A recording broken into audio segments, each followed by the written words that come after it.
We can divide these plants up according to their physiology, their general growth. Many of our forage species we refer to as cool season species.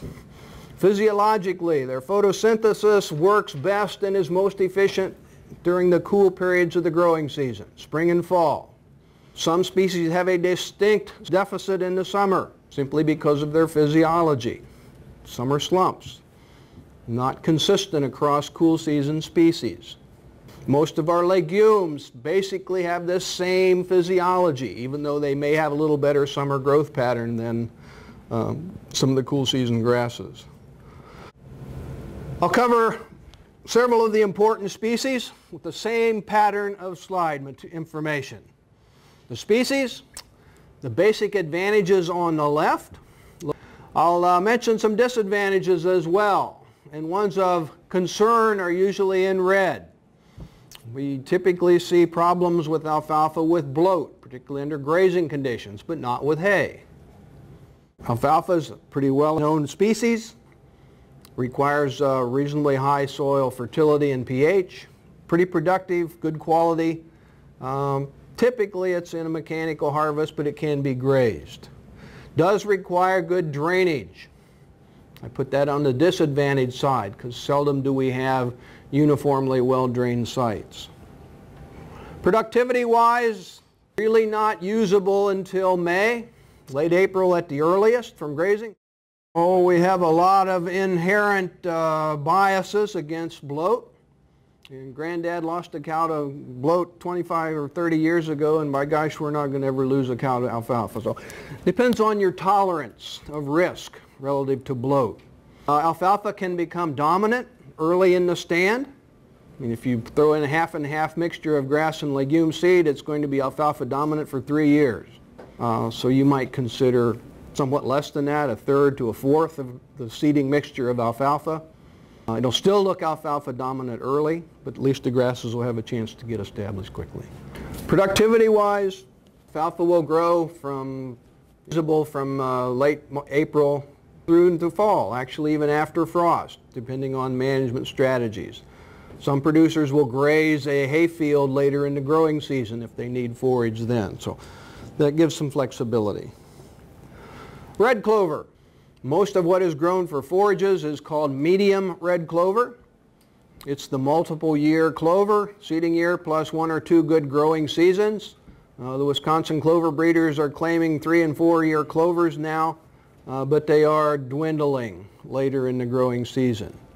On the pro side, they will tolerate a little lower pH and drainage, a little lower yield. They will reseed themselves. They will shatter seed under the right conditions, multiple use. On the disadvantage side, short-lived perennial. You need to think about that in your strategies. And bloat is a risk with red clover as well. Growth patterns pretty similar. White clover. They are somewhat divided by leaf type. White Dutch is the small leaf type, usually the wild type that we see growing in most of our pastures and lawns. Ladino clover.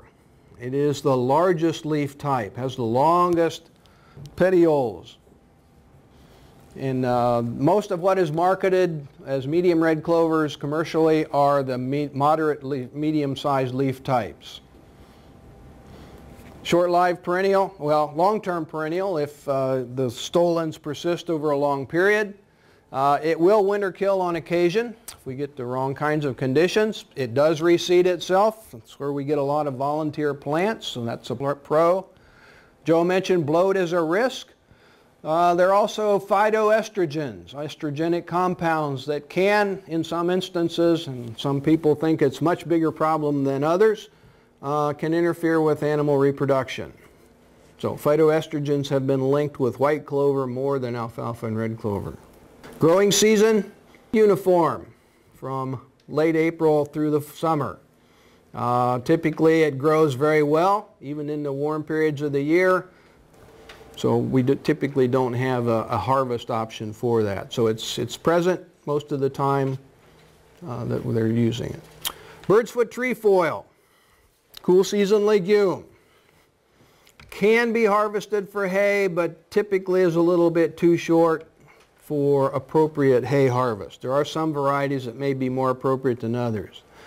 From the positives, we'll tolerate a little less drainage, a little lower pH conditions than alfalfa. It will reseed itself over time. It's also a short-lived perennial. It'll grow another year or two longer than red clover. The big plus for Birdsfoot Trefoil, it is non-bloating. It has some condensed tannins, attribute that characteristic to them. Doesn't mean that they're not palatable. The animals will still consume those, and actually in mixtures with infected fescue, the trefoil will be grazed out before the fescue is grazed. Lespedeza, probably not appropriate for very many of you. It is an annual, which shows up under the disadvantaged side. Under our growing conditions, it does not reseed itself adequately to come back volunteer. If we were in Arkansas, Tennessee, it may be a reseeding annual that comes back regularly.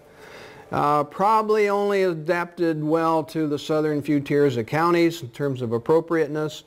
I guess on the plus side, it'll tolerate about the lousiest fertility conditions you have.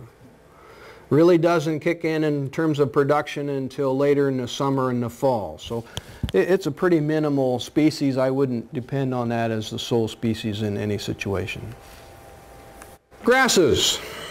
Among the cool season grasses, smooth bromegrass has some inherent problems with summer slump, would be a disadvantage, but overall it grows well, it's adaptable, it's palatable. It's compatible with other grasses and legumes, multi-purpose uses, mechanical and grazing. It does require pretty good drainage. Tolerates pH ranges lower than most of the legumes. So that's kind of a trait of the grasses. It will tolerate a little lower pH levels across the board. Summer slump, summer dormancy is a downside, and under the right conditions, ergot bodies can form in smooth bromegrass. So we have to list that as an undesirable characteristic. Growing season, April through till the snow flies, and even later if there's any residual forage there that you want to utilize. Orchardgrass. Orchardgrass is a bunch grass by comparison. Similar growth pattern, has a little better summer production than bromegrass. Doesn't have quite the summer dormancy. I guess on the downside, we do see some winter kill in orchardgrass occasionally. So it's not a forever species like we see with bromegrass. Some varieties will develop rust under high humidity summer conditions. Does affect palatability somewhat. Variety selection will help that. It is a bunch grass, so on sloping sites, that's probably not the best single species to grow because of the erosion risk that you're going to likely have. Otherwise, pretty good species. Tall fescue. I list a lot of desirable features of tall fescue. It's a well-adapted species. It's compatible with other species, grasses and legumes. Adaptable to multiple uses, tolerates a whole array of soil and site conditions, pretty good growth through the summer, but there are a few downsides, and the endophyte alkaloids are probably the biggest concern. Variety selection is your tool. Fescue is still a good species if you choose well in your variety selection.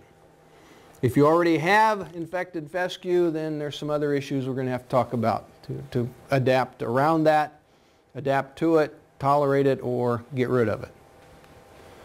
Species-wise, tall fescue is probably our most appropriate for stockpiling and fall and winter use of the grasses that we have. So if in your long-term plan you're looking to extend your grazing season into the fall and winter, and do some stockpiling of some of your forage, you might want to think about a component of fescue in some of your paddocks or pastures that are going to be stockpiled. Reed canarygrass. High productivity. Of the cool season grasses, it has the best summer growth pattern. of the grasses. It tolerates the wettest soil conditions, but it does all well on the upland sites as well. I think it's an underused species. Its biggest disadvantage has been historic management of it. Typically it has been growing in the wettest parts of the pasture, and livestock tend to graze on the upland areas and graze everything else before they have to start on the reed canarygrass, and by then it's too mature. There are some inherent alkaloids that do affect digestibility. There's some variety selection options to limit that alkaloid load among varieties. If you're planting reed canarygrass in a new pasture, certainly provide the low alkaloid varieties. If you're living with old established reed canarygrass, it's likely to be higher in alkaloids, and you're going to have to manage to get the animals to use it well. Timothy falls into the older category of species. As we look at bluegrass pastures, what we call bluegrass pastures, there's still a lot of timothy in some of those pastures. It's a bunch grass, it's a weak bunch grass, not very productive, has a strong summer dormancy issue. It's compatible, it's palatable, and we have some horse industry folks that think timothy, from probably a very long historic standpoint, is what's best for horses. So there's still a desire and need for timothy in some settings. Lower yield than some of the other of our cool season species I've just covered, but certainly is not incompatible in pasture mixtures. Bluegrass, I mentioned it's low yielding. It's a sod former, so if you still need some sod forming characteristics, a small fraction in a pasture mix may not be too bad. It's going to go dormant midsummer 7 years out of 10, so that becomes an issue, a management issue. Tolerates reasonably wet sites, lower pH like most of the grasses. Tolerates frequent close grazing. Again, if you're going to be throwing that kind of management at it on a regular basis, bluegrass may be a more important component in your systems. Oats, one of our annual forages, being used more and more as an adaptive annual species. Can be planted in very early spring for late spring use, either for grazing or harvested forage. Can be planted late summer into the fall for later fall growth. Very appropriate for some late season grazing. It will winter kill, so it's not one that will persist very long into the winter. Good quality, good palatability. We kind of recognize what oats will do. Can have some awns on the seed heads that create some issues and problems if you get into that kind of situation. That becomes an anti-quality issue.